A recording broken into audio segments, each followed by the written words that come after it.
Let's talk about a trap most nonprofits fall into and don't even realize it. It goes a little something like this. You get offered free help, like maybe a donated website or a pro bono strategic plan. Sounds great, right? So you say yes, but then months later, the project's behind, your team is frustrated, and you've spent hours managing something that you thought was handled. Or how about this one? Maybe you keep your staff lean, like super lean, because it feels fiscally responsible. But now no one has time to think, much less innovate. According to nonprofit HR, nearly 45% of nonprofit employees report being burned out. And more than 60% of nonprofit executives say they don't have enough time to be strategic. And that doesn't just become a budget issue, it's an opportunity cost. These kinds of decisions and scenarios, they don't just stall your programs, they chip away at morale, donor trust, and even how the board sees your leadership. So the conversation we're going to have today will open your eyes and help you spot these opportunity costs before they make you pay big. Welcome to Profitable Nonprofits. I'm Bernadette Mack, and I help nonprofit leaders just like you build sustainable, thriving organizations without the burnout. If you're tired of constantly chasing donations, or you struggle with engagement, or you're wondering how to make a bigger impact, well, you're in the right place. Each week, we tackle real nonprofit challenges with practical, no-fluff strategies that you can apply right away. You're doing all the hard work, so now let's make it a little easier. We have romanticized scrappiness in nonprofits, doing more with less and stretching or even cutting the budget, and accepting every freebie and every offer of pro bono help that comes our way. But what we don't talk about enough is what all that scrappiness is really costing you.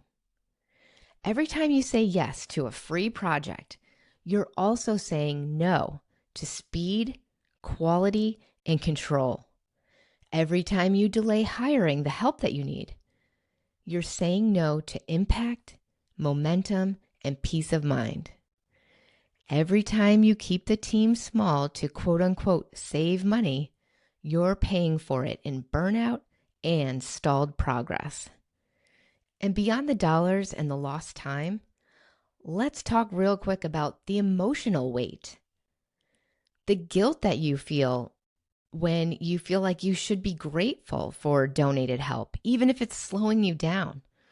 Or the shame of having to tell your board that a project isn't done again. Not to mention the mental exhaustion of carrying the strategic vision and 5 job roles because you're trying to do it all. This stuff adds up. And if you've ever sat at your desk thinking, ugh, I should have known better, you're not alone. What we're talking about today is opportunity cost. And by that I mean it's the return on investment that you don't get because you're using your time, energy, and resources on the wrong things. In our sector, these opportunity costs are kind of sneaky and they hide. They're in those donated services that take triple the time to manage, or the burned out staff that's too overloaded to improve their systems or to innovate. And it's in the delayed decision making that stalls your impact and your revenue. Those are real costs to you and to the organization. But there's a psychological cost too. Have you ever felt resentment toward well-meaning volunteers who didn't deliver? Or have you ever felt a loss of confidence and enthusiasm from your team because things are stagnant? I mean, let's face it, people are willing to do hard work and to work hard if they feel like you're getting somewhere. Stagnation is poison. Or how about that feeling like you're always behind? And then that keeps you reactive instead of strategic. And here's the thing. This isn't about being ungrateful for pro bono offers or just ignoring free help. It's about being intentional and effective. That's the switch that we need to make in our minds about these types of issues. Sure, volunteer help is amazing. A lot of organizations cannot manage without their volunteers. They would not be able to do everything that they do. It is critical. Committee work is critical too. Even the occasional person who can do like a very specialized task for you for free is a golden nugget. But when it comes to critical functions or large scale projects, my best advice is to steer clear of favors and deep discounts.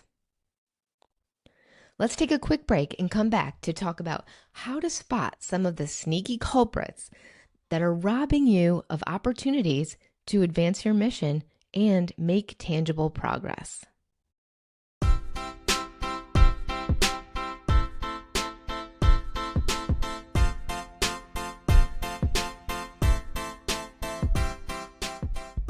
Opportunity costs, like I said, can sometimes be very sneaky. Things that look like your everyday run-of-the-mill nonprofit challenges can be causing you to miss opportunities that you never even knew were possible. Think about, for instance, what happens when we try to operate with a skeleton crew. There's no time to brainstorm. There's no space to test things and find out what works. And we're just reacting, trying to put out fires because there is so much to do. Over time, this creates not just staff fatigue, but reputational fatigue. You look stuck to donors, to partners, and even to your own board. There was a period of time when I hadn't read a book in years. And if you know me, you know that I love books. We had a library in our house, and I used to have a stack of books next to my bed, just like stacked up, loaded with fiction, nonfiction, everything that I wanted to read, that I dreamed about reading someday. And it wasn't that I just couldn't make the time to read because, we know that we make time for things that are important. It was just that my brain could not split in just one more direction to follow a story or to learn something new. It just wasn't going to happen. And that meant that I was missing out on reading for pleasure and reading any business or personal improvement books. The stinging irony was that I actually had a book on that stack just sitting there collecting dust called Meditating for Dummies. And if anybody needed a meditation practice at that time, it was me. And to be fair, I also had 3 little kids at that time. But as I mentioned before, my $1 million organization could barely stomach paying 3 employees. It wasn't until I went to a conference and I met a very wise consultant who always did his homework before he came to speak to groups, and he called me out and he said, when I see an organization that spends less than 40% on administrative costs, there's a problem. We have been trained to wear our resourcefulness and our scrappiness and utter refusal to spend money as a badge of honor. And this is wrong. And it's costing you so much in terms of what you can't do because your team structure doesn't match your capacity or goals. So I tell you that book story because it carries through all of your whole life. If you are completely inundated, overwhelmed, overworked in your nonprofit organization, yes, there will be times when things are hectic, times of events, times of campaigns. That's what working is about. There are busy times and we power through and it's great. But when this is like a systemic problem and it's just building, you're constantly taking on more and more projects and trying to accomplish more, but never growing that infrastructure, never hiring to fit what your goals are. It's a losing cycle, and you end up being a person who doesn't even have a sliver of brain space to be able to read a damn book at the end of the night. So I'm just saying that opportunity costs are sometimes hidden in the things that you cannot do and things that, like me, I enjoyed reading, can't do it, couldn't do it for a long time, no space, absolutely not. So that's just one example, but let's talk about free labor that actually isn't free. So the next one is that sneaky little opportunity cost that exists in a donated project that takes 6 months. And, that kind of a project is not cheaper than one that's done in 6 weeks by a professional. And if that project fails, your team feels like they failed too, even if they never should have been responsible for it in the first place. You thought it was handled. Someone said that they were going to work on it for you. But now it hasn't been finished, or it's stalled, or it's just not getting done, or it's done wrong. So now you have to go through the process of finding someone to either take it over and finish the project, start it all over again yourself, or just scrap it and move on. When you pay a professional a fair price, maybe even at a nonprofit discount, that's awesome. Love nonprofit discounts. But if you pay a professional a fair price to provide a service, you're buying the right to ask for that service to be delivered on time and to the specs that you've provided, not when they can fit it in between their paying customers or when they have time after their day job. Now, if you have small projects that aren't very consequential, those are fine to hand off to well-meaning people that say, yeah, I can handle that, or I'll love to do that. Awesome. Sometimes they do an amazing job. But important things that are critical to your mission and critical to your processes and being able to get work done, they should be reserved for professionals. And here's one thing. If I could pick just one thing that I would tell every nonprofit to stop doing immediately, it would be this. Stop getting your friend or your cousin or your husband's business partner's daughter or whomever to build your website. No, we are not doing that anymore. Hire a web developer or designer who can build you an easy-to-use site that will be just enough for your needs and that can grow with you and that you can actually make changes to in real time. And that they'll create on time according to your schedule when you need it.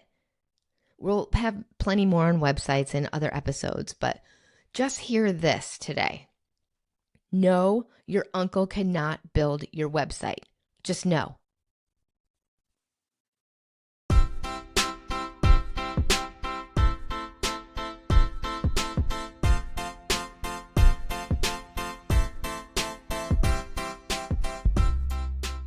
All right, here's another one. You skip hiring an event consultant or a conference booking service to save money, and you decide that you're just going to plan it in-house. The venue contracts, the AV logistics, the catering, layout, flow, all of it. And your team is already stretched, and now they're drowning in back and forth emails, missed deadlines, and last minute scrambles to pull all this off.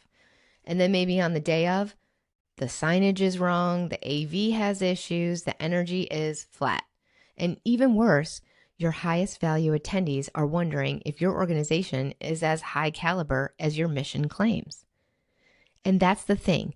When the execution falls short, people question your credibility, not just for that event, but for everything that you do.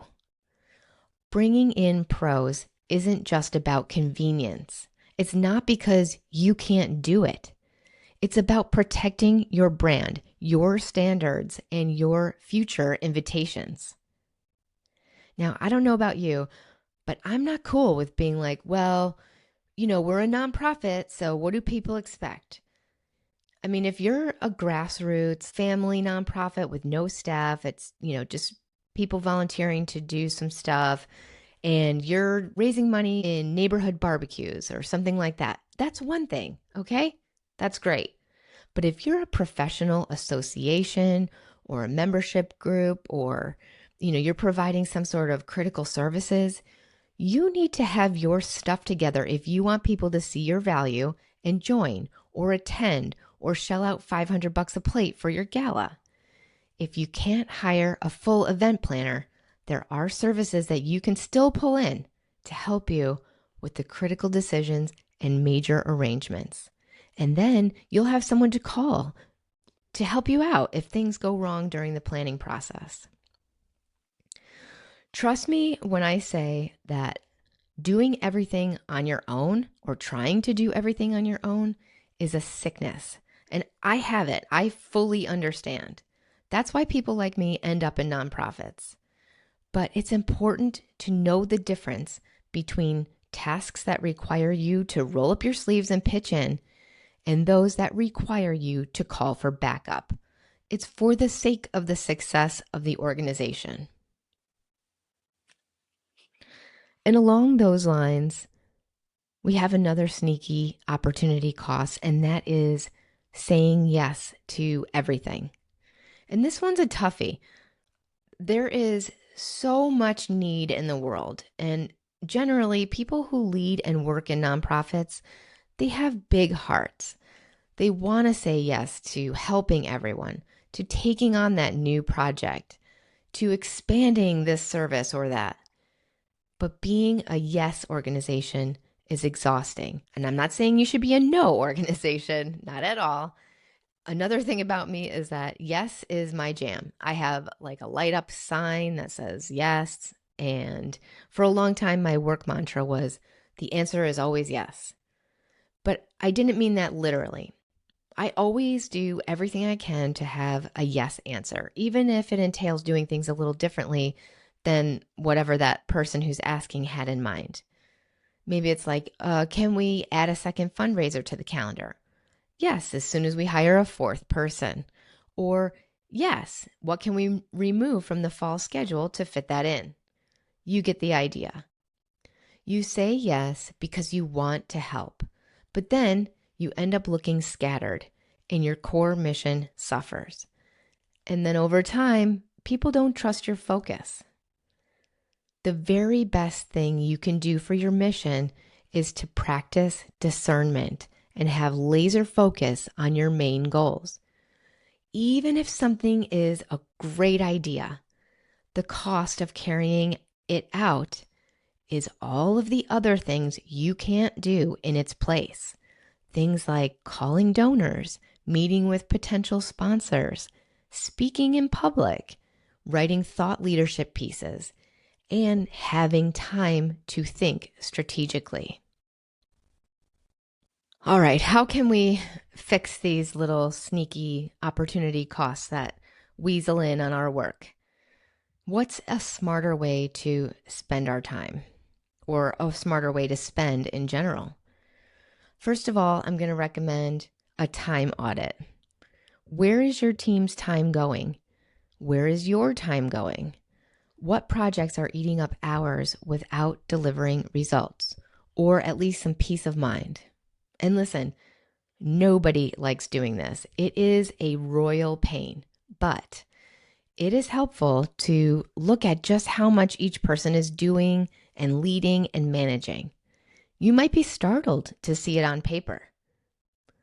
Spend a week or two tracking everything you do from minute to minute. How many times are you interrupted? How long does it take you to write that email draft? How much time is devoted to finance tasks or social media? You won't really know until you see it in black and white. And even more importantly, your board members won't comprehend what it takes to run the day-to-day unless you actually show them. And this is a great way to get buy-in on developing KPIs and having everyone on the same page. That way, everyone understands what projects you will or won't take on. If you don't understand your use of time, you can't reclaim it or use it more strategically. And I'll just throw this in here because I know that there are organizations whose team members aren't as efficient as they could be. This time audit will help you bring those situations to light so that everyone can work on ways to do better. I know I'm always on the side of the nonprofit, and everything I say is about how everyone is amazing at their jobs and they're working as hard as they can. And that is the majority of people. But I do understand that there are some wildly ineffective and dysfunctional folks out there and teams that just are not cutting it. But they deserve a chance to grow professionally and get better at their jobs. And a time audit might help you do that. Hey, nonprofit leaders. Still thinking email is just for sending announcements or asking for donations? Think again. Your inbox strategy could be the key to unlocking donor engagement, campaign success, and year-over-year growth. And I've got just the thing to help you get it right. My on-demand training, How Email Will Shape the Success of Your Next Campaign, breaks down what's working in email today, what to stop doing immediately, and how to build email habits that actually convert. Whether you're just getting started or you're ready to revamp your entire approach, this session is packed with insights that you can put to use right away. Watch the training now at BernadetteMac.com under Resources and give your next campaign the inbox glow up it deserves. Make an opportunity cost checklist. Ask these questions before you say yes to a new initiative or some free help. Is this going to take more than, X hours of staff oversight, whatever that threshold is for you? What happens if this doesn't deliver? What happens if this person who says that they can build the website for us or redesign the website for us, if they don't finish it in the amount of time that we need it? What are we going to do then? What is the plan? Or how about, what are we giving up by taking this on? Awesome sounding, great new project, someone's willing to do for free. How much is this actually going to take in terms of our time? Is this something that we need? Is this going to move our mission forward in real ways? If not, it's peace out. And if yes, then I want the best person that we can afford on the case. Flip the question. Instead of always asking, can we afford it? Because that's oftentimes very subjective. There are plenty of organizations out there with, very well-positioned bank accounts that still operate as though they're in dire straits. And so they automatically, even subconsciously, have this feeling of like, we cannot spend any money. So instead of asking, can we afford something? Let's start asking, what will it cost us if we don't do this, if we don't buy this, if we don't invest in this, if we don't hire someone at a critical point? And not just what is it going to cost us in dollars, but in credibility, time, and trust. And here's another thing. Sometimes big projects get put off because they seem too complicated or they're a huge hassle, like switching to a different CRM. It's really hard when you're making do with the CRM that you have to envision how much better things could be if you had something that really fit your needs. So it keeps getting put off because no one wants to deal with the disruption. You need someone with a great vision about what life will be like on the other side of that project to encourage everyone to use that time. Maybe that person is you. Maybe that's someone else on your team. Maybe it's someone on your board that says, no, you need to make this a priority because the improvements that will be made by taking the time to switch now, go through the pain of switching now, will yield so much better results. Navigating a series of workarounds for a system that doesn't suit your needs takes tons of time from other, more important tasks. All right, so that is my spiel on opportunity costs. There are so many more, but those are some really common ones that come up. And I think you can tell from what I've told you today that getting free or almost free services from people, even if they're well-meaning, even if they're super talented and very professional, oftentimes it ends up going south because they can't deliver on your time frame and you have no recourse to say, hey, remember that thing you said you were going to do for free? Well, where is it? It's just not comfortable. So when it's important, you need to pay someone a fair price and try to get that nonprofit discount maybe, and get the work you need on time, on your schedule, and done right. So I'm so glad you tuned in today. And your task for this week is to just take 5 minutes and try to pinpoint one opportunity cost that has been weighing your organization down. It could be sneaky, so you got to, put a little brain power into this and try to recognize, because I guarantee there's got to be at least one thing that's costing you in your time or your reputation or, even just from your budget, because you're spending your time and effort on the wrong thing.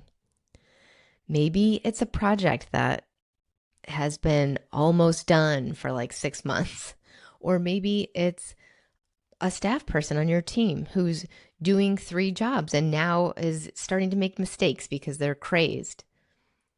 Or maybe it's you trying to be everything to everyone. So whatever that is, just name it and try to reframe it, and then take one step to shift out of that, big cost that you're incurring by missing out on other opportunities. Either change the way you do it, delegate it to someone else or some other time and place, invest the money in what you need, or just simply say no. Thanks for tuning in to Profitable Nonprofits. If you found this episode helpful, be sure to subscribe so you never miss a new one. Also, consider providing a 5-star rating and help more nonprofit leaders find the show. For more resources and strategies to grow your nonprofit, visit BernadetteMac.com.